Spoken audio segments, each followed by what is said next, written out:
24 ದೇಶಗಳೊಟ್ಟಿಗೆ ಒಪ್ಪಂದಕ್ಕೆ ಸಹಿ ಪಡೆದಿರುವ ಕೇಂದ್ರ ಸರ್ಕಾರದ ಅವೈಜ್ಞಾನಿಕ ನಡೆಯನ್ನು ವಿರೋಧಿಸಿದ ರೈತರು ವಿದೇಶಗಳಿಂದ ಕಾರ್ಯಾಗಾರಕ್ಕೆ ಆಗಮಿಸಿರುವ ಪ್ರಮುಖರಿಬ್ಬರ ಭೇಟಿಗೆ ಅವಕಾಶ ನೀಡಬೇಕೆಂದು ಮುಖಂಡ ಹೊನ್ನೂರು ಪ್ರಕಾಶ್ ಪೊಲೀಸ್ ಅಧಿಕಾರಿಗಳಲ್ಲಿ ಮನವಿ ಮಾಡಿದರು. ಅದೇ ಕಾರ್ಯಕ್ರಮ ಆಯೋಜನೆಯಾಗಿರುವುದು ಕೇಂದ್ರ ಸರ್ಕಾರದ ಆದೇಶದಂತೆ. ಹಾಗಾಗಿ ಬಿಗ್ ಕ್ಯಾಟ್ ಅಲಯನ್ಸ್ ಕಾರ್ಯಾಗಾರ ನಡೆಯುತ್ತಿರುವ ಸ್ಥಳಕ್ಕೆ ತೆರಳಲು ಅವಕಾಶ ನೀಡಲಾಗದು ಎಂದು ಡಿವೈಎಸ್ಪಿ ಸ್ನೇಹರಾಜ್ ನಿರಾಕರಿಸಿದರು. ಪೊಲೀಸರ ಮಾತಿಗೂ ಬಗ್ಗದೆ ಕೇಂದ್ರ ಸರ್ಕಾರ ಹಾಗೂ ಅರಣ್ಯ ಇಲಾಖೆ ಅಧಿಕಾರಿಗಳ ವಿರುದ್ಧ ಧಿಕ್ಕಾರದ ಘೋಷಣೆಗಳನ್ನು ಕೂಗಿ ಧರಣಿಗೆ ಮುಂದಾದ ಪ್ರತಿಭಟನಾಕಾರರನ್ನು ಪ್ರವಾಸಿ ಮಂದಿರದ ಮುಂಭಾಗ ಬಂಧಿಸಿದ ಪೊಲೀಸರು ತೆರಕಣಾಂಬಿ ಪೊಲೀಸ್ ಠಾಣೆಗೆ ಕರೆದೊಯ್ದರು. ಅರಣ್ಯ ಸಂರಕ್ಷಣೆ, ಹುಲಿ, ಸಿಂಹ, ಚಿರತೆಗಳ ಸಂತತಿ ಉಳಿವಿಗಾಗಿ ಕಾರ್ಯಾಗಾರ ಎಂಬುದರ ಹಿಂದೆ ಅತಿದೊಡ್ಡ ಷಡ್ಯಂತ್ರವಿದೆ ಎಂಬುದು ರೈತರ ಆರೋಪವಾಗಿದ್ದು, ಸಾಧಕ ಬಾಧಕಗಳ ಸತ್ಯಾಸತ್ಯತೆ ತಿಳಿಯಬೇಕಿದೆ. ಈಗ ಈ ಹೊತ್ತಿನಲ್ಲಿ ಅಲ್ಲಿಗೆ ಹೋಗಿ ನೀವು ಮಾತುಕತೆ ಮಾಡ್ತೀವಿ ಅಂತ ಹೇಳ್ತಾರಲ್ಲ, ಅದನ್ನ ನಾವು ಅಲೋ ಮಾಡಲ್ಲ. ಅದಕ್ಕೆ ನೀವು ನಮಗೆ ಸಹಕಾರ ಕೊಡಬೇಕು. ನಿಮ್ಮ ಏನು ಈಗ ಆಯ್ತು, ಒಂದು ಕೆಲಸ ಮಾಡೋಣ ಮೇಡಮ್, ಈಗ ಅಲ್ಲಿಗೆ ಹೋಗೋದು ಬೇಡಪ್ಪ, ಅಲ್ಲಿ ಹೋಗೋದು ಬೇಡ, ಪಾಪ ಬೇರೆ ದೇಶಗಳಿಗೆ ತೊಂದರೆ ಕೊಡೋದು ಬೇಡ, ನಮ್ಮ ದೇಶನ ಚಿಕ್ಕದು ಮಾಡೋದು ಬೇಡ. ಅಲ್ಲಿ ಯಾರೋ ಒಬ್ರು ಅಥವಾ ಇಬ್ರು ಅಂತ ದೊಡ್ಡ ಮನುಷ್ಯರು ಅಂತ ಇರ್ತಾರಲ್ಲ ಮೇಡಮ್, ಅವ್ರನ್ನ ನಿಮ್ಮ ಆಫೀಸ್ಗೆ ಕರೆಸಿ ಅಲ್ಲಿಗೆ ಬರ್ತೀವಿ, ನಿಮ್ಮ ಆಫೀಸ್ಗೆ ಬರ್ತೀವಿ, ನಿಮ್ಮ ಆಫೀಸಲ್ಲೇ ಮಾತಾಡೋಣ. ಇದೇನು ಅಲ್ಲೇ ಕೊಡೋಣ ಮೇಡಮ್. ಫಾರೆಸ್ಟ್ ಆಫೀಷಿಯಲ್ಸ್ನ ಕರೆಸ್ತೀವಿ ಬೇಕಿದ್ರೆ. ಅಯ್ಯೋ ಮೇಡಮ್, ದೊಡ್ಡ ಯೋಗ್ಯರು, ಅವ್ರಿಗೆ ಏನಾರ ಬುದ್ಧಿ ಇದ್ದಿದ್ರೆ ಫಸ್ಟ್ ಆಫ್ ಆಲ್ ಈ ಮೀಟಿಂಗ್ ಆಗಕ್ಕೆ ಜಾಗ ಕೊಡ್ತಿರಲ್ಲ. ಹಟ್ಟಿರೋರು ಆಚೆಗೆ ಅವರು ನಾನು ಕಾರ್ಡ್ ಕಾಪಾಡ್ಕೊಳಕ್ಕೆ ನನ್ನ ಬಿಟ್ಟವ್ರೆ. ಅಯೋಗ್ಯ ನೀನು ಬಂದ್ಬಿಟ್ಟು ನನ್ನ ಕಾರ್ಡ್ ನಾಶ ಮಾಡೋಕ್ಕೆ ನನ್ನೊಳಗಡೆ ಕೂತ್ಕೊಂಡು ಮೀಟಿಂಗ್ ಮಾಡ್ತಾ ಇದ್ದೆ. ಹೆಂಗೆ ಅಂದರೆ ನಮ್ಮನೆ ಒಳಗಡೆ ಕಳ್ಳರು ಕೂರಿಸ್ಕೊಬಿಟ್ಟು ಈ ರೂಮ್ ಕಿತ್ತಾಕದ ಹೆಂಗೆ, ಈ ಗೋಡೆ ಕಿತ್ತಾಕದ ಹೆಂಗೆ ಅಂತ ಮೀಟಿಂಗ್ ನಮ್ಮನೇಲೆ ಕೂತ್ಕೊಂಡು ಮಾಡ್ತಾವ್ರೆ. ನಾವೇ ಬಿಟ್ಕೊಂಡಿದ್ದೀವಿ ಒಳಗಡೆಗೆ. ಈಗ ನೋಡಿ, ಶನಿವಾರ ದಿವಸ ಆಯ್ತಾ ಊಟ ಕೊಟ್ಬಿಟ್ಟು ಆ ಕಡೆಯಿಂದ ಕೂಟ್ರ ಲೋನ್ ಬರ್ತಿತ್ತು. ಹುಡುಗ ಈ ಕಡೆಯಿಂದ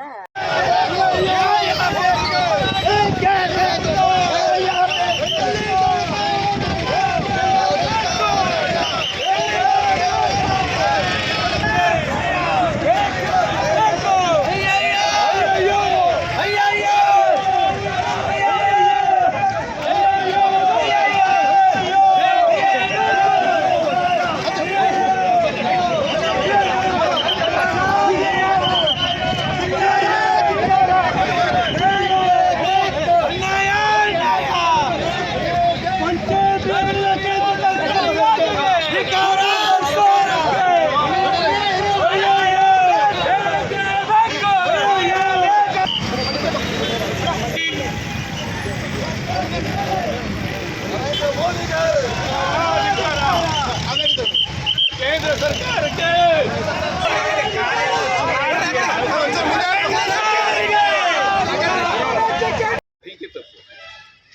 ಏನೇ ಇದೆ ಅದಕ್ಕೆ ಪ್ರೋಗ್ರಾಮ್ ಆಗೋಗ್ಬಿಟ್ಟಿರುತ್ತೆ. ಅದಕ್ಕೆ ನಾವು ಅಲೋ ಮಾಡ್ತೀವಿ. ನಾವು ಕೇಳ್ತೀವಿ ನಮ್ಮ ಒಂದಷ್ಟು ಭಯಗಳಿಲ್ಲ. ಅವ್ರಿಗೆ ವಿರೋಧಕ್ಕೂ ಹೋಗ್ತಿಲ್ಲ, ಘೋಷಣೆಗೂ ಹೋಗ್ತಿಲ್ಲ, ಅಥವಾ ಹೋರಾಟ ಬೇರೆ, ವೈಚಾರಿಕವಾಗಿ ಭಿನ್ನತೆಗಳಿರ್ತವೆ. ಅದ್ರ ಬಗ್ಗೆ ನಾವು ನಿಮ್ಮ ಹತ್ರ ಚರ್ಚೆ ಮಾಡ್ತೀವಿ, ಅದು ಬೇರೆ ವಿಚಾರ. ಇಲ್ಲಿಂದ ಹೋದ್ಮೇಲೆ ನಮ್ಮ ವೈರಿನೇ ಬಂದು ಒಂದು ಮಜ್ಜಿಗೆ ಕೊಟ್ಬಿಟ್ಟು ಕೂರಿಸಿ ಮಾತಾಡಿಸಿ ಕಳಿಸುವಂಥದ್ದು ಸಂಸ್ಕೃತಿ ನಮ್ಮ ದೇಶದಲ್ಲೂ ಐತೆ, ರಕ್ತದಲ್ಲೂ ಐತೆ. ಹಂಗಾಗಿ ನಾನೇನೋ ಹೋಗ್ಬಿಟ್ಟು ಅವ್ರ ಮುಂದೆ ನಿಂತ್ಕೊಂಡು ನಮ್ಮ ದೇಶನ ಚಿಕ್ಕದಾಗಿ ಕಾಣಿಸೋಷ್ಟು ಸಡಿತನ ನಮ್ಮಲ್ಲೂ ಇದೆ. ನಾವೇನು ಡೆಲಿಗೇಷನ್ ಹೋಗ್ಬಿಟ್ಟು ನೀವು ನಮಗೆ ಫೋರಮ್ ಕೊಟ್ಬಿಟ್ಟು ಪೋಡಿಯಂ ಕೊಟ್ಬಿಟ್ಟು ನಮ್ಗೆ ಮೈಕ್ ಕೊಡು ಅಂತ ಹೇಳ್ತಾ ಇದ್ದೀವಿ. ಅಲ್ಲಿ ಯಾರೋ ಒಂದು ಇಬ್ಬರು ಮೂರು ಪ್ರಮುಖರು ಅಂತ ಇದ್ದೇ ಇರ್ತಾರೆ. ಅವ್ರನ್ನೇ ಕರ್ಕೊಬಂದು ನಿಮ್ಗೊಂದು ಕೂರಿಸಿ, ನಮಗೆ ಒಂದು ಇಬ್ಬರು ಮೂರು ಕರ್ಕೋಗಿ ನೀವು ಬಂದು ಕೂತ್ಕೊಳ್ಳಿ, ನನ್ನ ಕನ್ಸ್ಟ್ರೈನ್ಸ್ ಏನು ಅನ್ನೋದು ಅವ್ರಿಗಲ್ಲಿ ಮಾಹಿತಿ ಕೊಡ್ತೀನಿ. ನೋಡಿ ಸರ್, ನಮ್ಗೆ ಇಷ್ಟು ಭಯಗಳಿದ್ದಾವೆ. ಈಗ ಆಲ್ರೆಡಿ ಯಾವ್ಯಾವ ದೇಶದಲ್ಲಿ ಇದೇ ರೀತಿ ಈ ದಾರಿನ ಹೋದ್ರಲ್ಲ, ಅಲ್ಲಿ ಏನೇನು ಆಗಿದ್ದಾವೆ. ಯಾಕಂತ ಹೇಳಿದ್ರೆ ಎಲ್ಲ ತಪ್ಪು ನಾನೇ ಕಲಿಬೇಕು, ಮಾಡಬೇಕು ಅಂತ ಇಲ್ವಲ್ಲ ಮೇಡಮ್. ನಿಮ್ಮ ಇಲಾಖೆಯಲ್ಲೇ ಎಲ್ಲೋ ಏನೋ ಒಂದು ಇನ್ಸಿಡೆಂಟ್ ಆಗಿರೋದನ್ನ ನಮ್ದು ಇಲ್ಲಿ ಆಯಿತು ಅಂತ ತಕ್ಷಣ ನೀವು ಮೋಡ್ ಆಫ್ ಅಪ್ರೆಂಟಿಸ್ನ ಇಲ್ಲಿ ಚೆಕ್ ಮಾಡೋಕ್ಕೆ ಶುರು ಮಾಡ್ತೀರಾ. ಇದಕ್ಕೇನಾದ್ರು ಸಾಮ್ಯತೆಗಳಿದಾವ, ಅದೇ ಥರ ಇಲ್ಲೂ ಆಗ್ತಾ ಇದ್ದಾವ ಅಂತ ಚೆಕ್ ಮಾಡೋಕ್ಕೆ ಶುರು ಮಾಡ್ತೀರಲ್ವ. ಅದೇ ರೀತಿ ನಾವು ಬೇರೆಯವ್ರ ತಪ್ಪುಗಳಿಂದ ಪಾಠ ಕಲಿಬೇಕು. ಸೊ ಹಂಗಾಗಿ ಒಂದಷ್ಟು ತಪ್ಪುಗಳು ನಡೆದಿದ್ದಾವೆ ಪ್ರಪಂಚದಲ್ಲಿ. ಇದೇನು ಮೊದಲನೇ ಸರಿಯಲ್ಲ, ನಡೆದಿದ್ದಾವೆ. ನಮ್ಗೆ ಆ ಭಯ ಇದ್ದಾವೆ, ಆತಂಕಗಳಿದ್ದಾವೆ, ಅದನ್ನ ಅವ್ರಿಗೆ ತಿಳಿಸ್ತೀವಿ. ನೀವೇ ಕರ್ಕೊಬರ್ರಿಯಪ್ಪ.